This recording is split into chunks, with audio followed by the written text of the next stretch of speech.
Mustaq uncle আতি সাব্বু যেভাবে হোক আমার সংসারটা বাঁচানোর জন্য আপনারা দুজন একটু আইসা আমার সংসারটা বাঁচিয়ে দিয়ে যান। আপনাদের কাছে একটা অনুরোধ, আমার 6 বছরের সংসারটা আমার বাচ্চাটা এতিম হয়ে যাবে, একটু আইসেন প্লিজ, আইসা আমার সংসারটা বাঁচা দিয়ে যান। যে মিডিয়ার মধ্যে হোক একটু আইসা আমার সংসারটা বাঁচা দিয়ে যান, এই একটু অনুরোধ আপনাদের কাছে, 2টা হাত ধরে অনুরোধ করতেছি আমি। যদি আমার সংসারটা শেষ হয়ে যায় আমার বেবিটার কি হবে বলেন? আমার হাজব্যান্ড বিয়ে করলো, না হলে আমার একটা বিয়ে হলো, কিন্তু আমার বেবিটা, ওর জন্যই তো সমস্যাটা। কোন ওরে কি দেখবো? পরবর্তী যে আসবে সে কি দেখবো? সে কি দেখতে চায় অন্য কারো সন্তানকে নিজের মতো করে? ক্যামেরার সামনে আছি যে মুস্তাক আঙ্কেলকে নিয়ে আবার একটু কথা বলতে আমি আছি মিডিয়ার সামনে। যে মুস্তাক আঙ্কেলকে যে আমি বললাম মিডিয়ার সামনে একবার যা সে বললাম যে তার জন্য আমার সংসারটা ভেঙে যাচ্ছে, তার জন্য যে আমার সংসারটা ভেঙে যেতেছে, সে যে বললাম যে 2 মিনিট জানি সে আইসে জানি আমার হাজব্যান্ডকে একটু বোঝায় বলে, সে কেন আসলো না? তার সমস্যাটা কি? এখানে একটু আসলে আমার সংসারটার জন্য একটু আসুক, আইসা আমার সংসারটা একটু মিলা দেও। আমি তো কোনো দিকে হ্যান্ডেল করতে পারতেছি না, কীভাবে হ্যান্ডেল করবো বলেন? আমি তো একটা মেয়ে হয় কোনো কিছু করা সম্ভব? ছেলে মানুষ হলে বোঝা যেত, কিন্তু আমি তো মেয়ে মানুষ হয়ে কীভাবে কী করবো? একটু আপনাদের কাছে একটাই অনুরোধ, জানি মুস্তাক আঙ্কেলকে একটু বলবেন জানি আইসা আমার সংসারটা সে জানি একটু বাঁচিয়ে দেয়। যদি সে না আসে তাহলে আমার হাজব্যান্ড আমাকে কখনো মেনে নিতে চাইবো না। সে কি করবে? সে একটু এসে আমার হাজব্যান্ডকে একটু বোঝাবে যে ভুল করে তো ফেললেই, মানুষ তো ভুল করতেই পারে বলেন। আমি তো এটা বলছি ভুল করে ফেলেছি, আমি কিন্তু জানতাম না যে মুস্তাককে আর তিশাকে। আমি বলার পর জানতে পারছি এই দুজনকে, তারা যে এত বড় লাভ হিস্টোরি মানুষ আমি সেটাও জানতাম না। আসলে সেদিন কি বলছিলেন, কি জন্য আপনাদের সংসারটা ভাঙলো? সেদিন আমি বলছিলাম, মানে আপনাদের মতো মিডিয়ার মানুষ আমাকে বলতেছিল যে তিশার জায়গায় আমি হলে কেমন হইতো, তো আমি বলছি ভালো হইতো, মানে এটাই বলছি যে ভালো হইতো। তাই আমার হাজব্যান্ড বলছে তো ভালো হইতো, তা আমাকে বিয়ে করছো কেন? এটা নিয়েই আমার হাজব্যান্ডের সাথে ঝগড়া, যে আমাকে বিয়ে করছো কেন। কিন্তু দেখেন আমার 6 বছরের সংসার, আমার একটা বেবিও আছে, যদি আমার সংসারটা শেষ হয়ে যায় আমার বেবিটার কি হবে বলেন? আমার হাজব্যান্ড বিয়ে করলো, না হলে আমার একটা বিয়ে হলো, কিন্তু আমার বেবিটা, ওর জন্যই তো সমস্যাটা। কোন ওরে কি দেখবো? পরবর্তী যে আসবে সে কি দেখবো? সে কি দেখতে চায় অন্য কারো সন্তানকে নিজের মতো করে? সেটা তো আপনি কথার কথা বলেছেন, আপনি তো আর মুস্তাকের প্রেমে পড়েন নাই। প্রেমে পড়েছেন না। তাহলে কেন আপনার স্বামী আপনাকে এত সন্দেহ করলো এবং কেন নিতে চান? আমার হাজব্যান্ড বলতেছে যে আমি নাকি যাই না শুনে বলছি, কিন্তু আমি যাই না শুনে সত্যিই বলি নাই। আমি এখনও বলতেছি আমি তখন জানতামই না বইমেলায় যে তিশা আর মুস্তাক কে। আমি বলার পর জানছি তারা কে।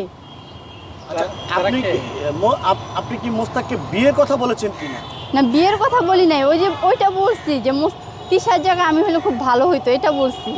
এটা বললেই মানে আমি নিজেকে অনেক, মানে আমার হাজব্যান্ডকে সবার কাছে লজ্জিত করে ফেলছি, মানে ছোট হয়ে গেছে আমার হাজব্যান্ড সবার কাছে।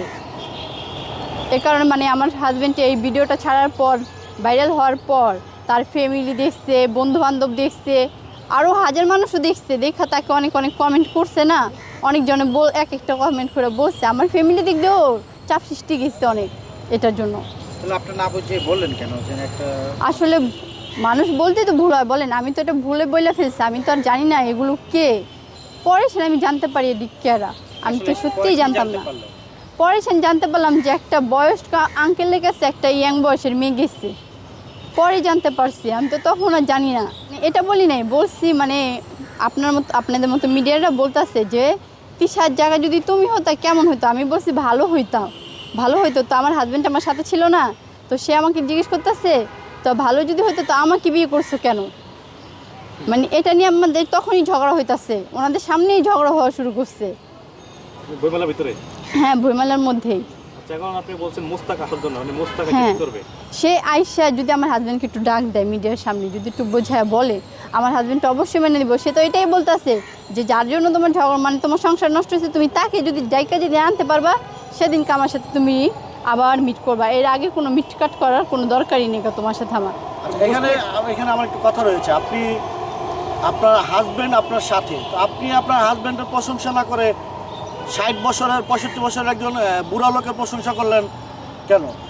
আমি তো বুঝতে পারিনি, আমি তো সেটাই বলতেছি, তো আমি তো জানি না মুস্তাক আর তিশা কি। আমি তো তখন জানতাম না যে ওরা দুজন কে, এখন সে জানি, বলার পর আমি জানছি। আমি তো আগে জানতাম, এখন কি জানতে পারছেন? এখন তো জানি যে একটা বয়স্ক, মানে 65 বছরের একটা বয়স্ক মানুষের কাছে বা মানে 20 বছরের একটা ইয়াং বয়সের মেয়ে নাকি বলে বিয়ে করছে। এটা শুনে তো তখন আমার মাথাও গরম হয়ে গেছে যে এটা কি শুনলাম। তখন তার আমি শুনি নাকি, এটা জানার পর শুনছি এটা। কিন্তু আমার হাজবেন্ড বলে না তুমি জানি না শুনে এইসব কাজ করছো, কিন্তু আমি জানি না শুনে আসলেই করি নাই। এখন আপনার হাজবেন্ড কি বলতেছে, মানে আপনার হাজবেন্ডকে আপনি ছোট করছেন এই ধরনের কোনো কিছু বলতেছে? হ্যাঁ, বলতেছে যে আমি সমাজের মধ্যে ওরে ছোট করে ফেলছি এ কথা বললা, এ কারণে মানে সে আমাকে ডিভোর্স দিতে চাইতেছে পুরো। আমি মিডিয়ার সামনে এই কারণে আসছি, ঠিক আছে?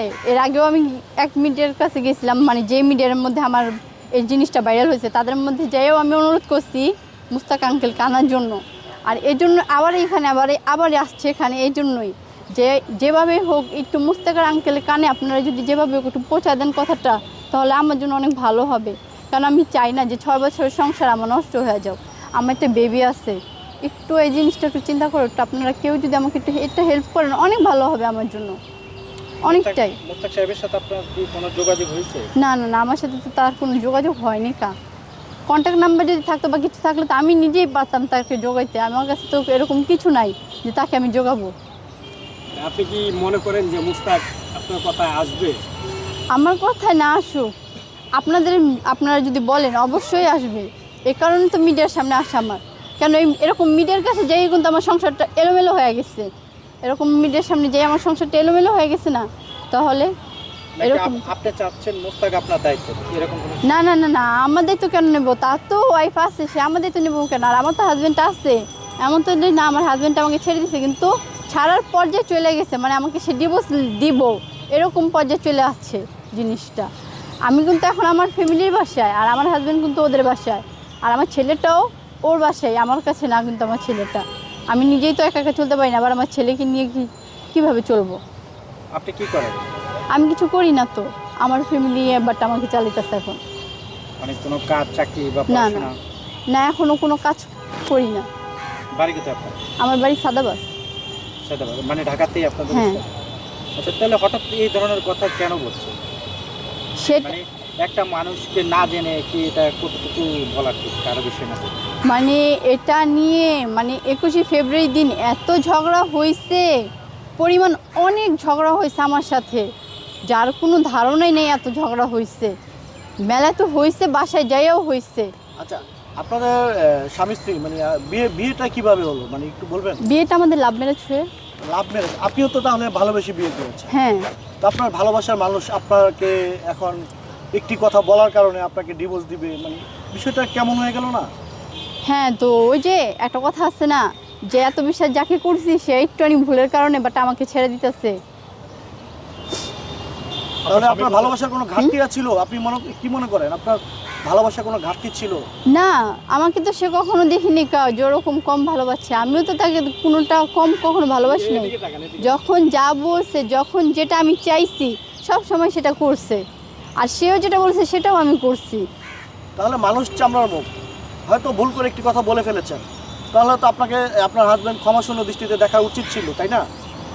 হ্যাঁ, কিন্তু না, তার আম্মু অনেক বুঝাইছে যে হয়তো দেখ ভুল মনে হয় বলে ফেলছে, যাওকেটাকে মিটমাট করে ফেল। বল না, আমার বন্ধুরা আমাকে ছোটো করতেছে, বুঝতে পারছো যে আমি নিজের কাজে যেতে পারতাছি না। যদি যাই মানে ওই তো যে ধোলাইখালে কাজ করে না পার্সেলে, সে জায়গায় যায়, যদি মার্কেটে যায় একজন বললে নাকি ওকে এক এক কথা জিজ্ঞেস করে। এ কারণে মানে ওখানে ও অনেকটা ছোটো হয়ে গেছে, মানুষের কাছে ছোটো হয়েছে দেখা মানে আমাকে এখন বলতেছে যে জাস্ট আমি আর তোমাকে রাখতেই চাই না। আচ্ছা, এখন আপনার স্বামীর উদ্দেশ্যে আপনি কোনো কিছু বলতে চান কিনা? আমার স্বামীর উদ্দেশ্যে এই প্রথম যেটা বলছি সেটাই বলতে চাই, জাস্ট আমি একটা ভুল করে ফেলছি, আমাকে মাফ করে দাও, আর কিছুই চাই না। আর একটা কথা বলতে চাইতেছি, সবসময় মিডিয়ার সামনে বলছি যে যেভাবে হোক একটু জানি মুস্তাক আঙ্কেল আইসা আমার এটাকে একটু সমাধান করে দেওয়া যায়, এটাই আমি একটাই অনুরোধ, আর কোনো কিছু অনুরোধ না তার কাছে।